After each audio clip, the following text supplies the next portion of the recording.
Bonjour, l'actualité nationale que nous démarrons par un meurtre à Pikine dans un drame survenu ce lundi matin aux abattoirs de Seras à Pikine. Abdou Mbaye, un individu accusé d'avoir égorgé son collègue Abdou Diaw, a été appréhendé par la police nationale à Mbour, précisément au campement Guékhor. Selon des sources de Tendance 221, les enquêteurs du commissariat de Pikine ont réussi à mettre la main sur le présumé meurtrier en début de soirée. Les premiers éléments d'enquête suggèrent un mobile passionnel derrière ce crime odieux qui a secoué la communauté de bouchers à Pikine. Aux alentours de 7 h ce lundi matin, Abdou Mbaye aurait surpris Abdou Diaw dans le site de la Sogas, le poignardant sauvagement avant de se projeter au sol. Témoin de la scène macabre, Abdou Mbaye aurait ensuite menacé toute personne tentant d'intervenir avec une arme blanche avant de fuir la scène, éteignant son téléphone pour éviter toute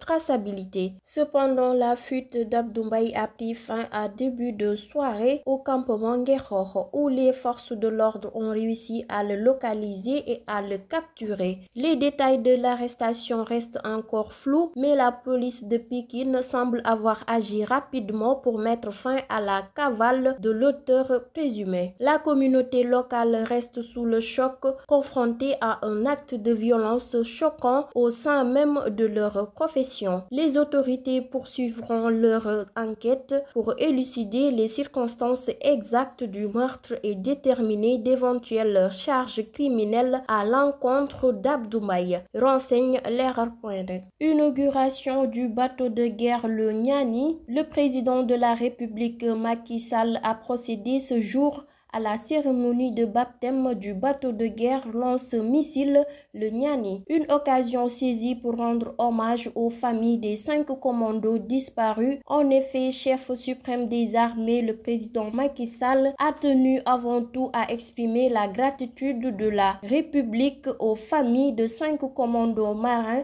disparus en mer en luttant contre le trafic de drogue. La gratitude de la République pour un si grand sacrifice qui ne sera pas vain, car selon le président de la République, le Sénégal ne baissera jamais pavillon face au trafic illicite, renseigne Leral.net. Une suspension de particules de poussière accompagnée d'une forte réduction de la visibilité va toucher une bonne partie du pays à partir de mardi pour s'estomper progressivement au plus tard vendredi, annonce l'Agence nationale de l'aviation civile et de la météorologie. Cette suspension de particules de poussière est attendue d'abord mardi dans les régions nord du pays avant de se généraliser progressivement sur une bonne partie du territoire, notamment dans les régions de l'intérieur et sur le littoral au courant de la journée du mercredi et du jeudi, indique l'agence dans un communiqué transmis à l'APS. Il ajoute qu'une forte réduction de la visibilité sera notée dans les zones du pays touchées par ce mauvais temps, bien que la partie du sud du territoire soit relativement moins touchée. Selon le communiqué, la réduction de la visibilité est étroitement liée à la densité de la poussière qui dégrade à son tour la qualité de l'air. L'actualité nationale que nous terminons par la CAN 2023 pour la dernière journée de la phase de groupe de la CAN 2023, on s'attend à du changement dans le 11 de départ des Lions. Ce mardi contre la Guinée, indique Wisport. Même si le sélectionneur a déjà prévenu qu'il ne changera pas pour changer, Aliou Cissé a semblé vouloir le faire comprendre lors de sa conférence de presse. Il ne chamboulera pas complètement son 11 de départ pour le match contre la Guinée. Comptant pour la 3e journée de la phase de groupe de la CAN 2023 et devant permettre aux Lions d'assurer la première place ce mardi à 17 h GMT. Mais par rapport à l'équipe alignée contre le Cameroun, 3-1, le sélectionneur devrait effectuer quelques changements. C'était tout pour l'actualité nationale. Place maintenant à l'actualité internationale.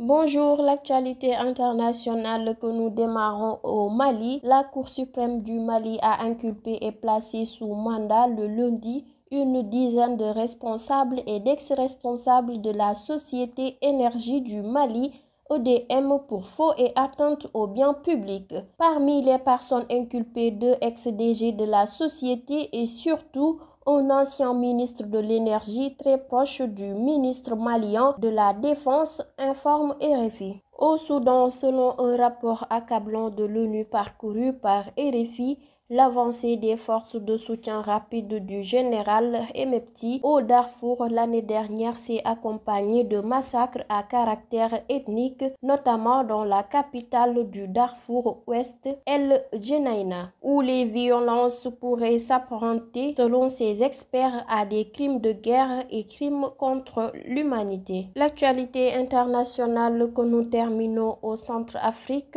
Les mines anti-chars continuent de faire des victimes en Centrafrique. Deux enfants âgés de 7 ans ont trouvé la mort dimanche 21 janvier dans l'explosion d'un engin explosif à Boali, ville située à 95 km au nord-ouest de la capitale Bangui. Choqués, de nombreux Centrafricains demandent la reprise des opérations de déminage cessées il y a 2 ans, rapporte RFI. C'était tout pour l'actualité internationale. Place maintenant à l'actualité sportive.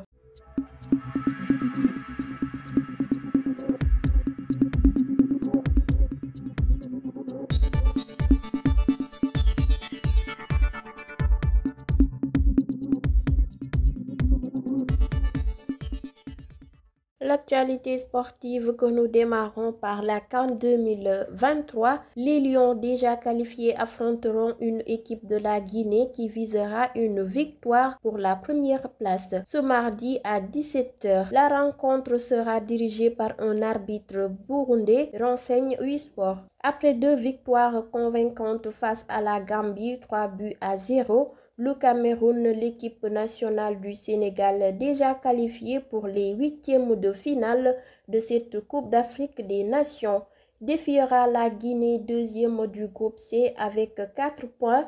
Les Lions n'auront donc besoin que d'un match nul pour assurer la première place. Cette rencontre sera supervisée par l'arbitre burundais. Cet officiel de 38 ans a déjà arbitré 4 fois en phase finale de CAN.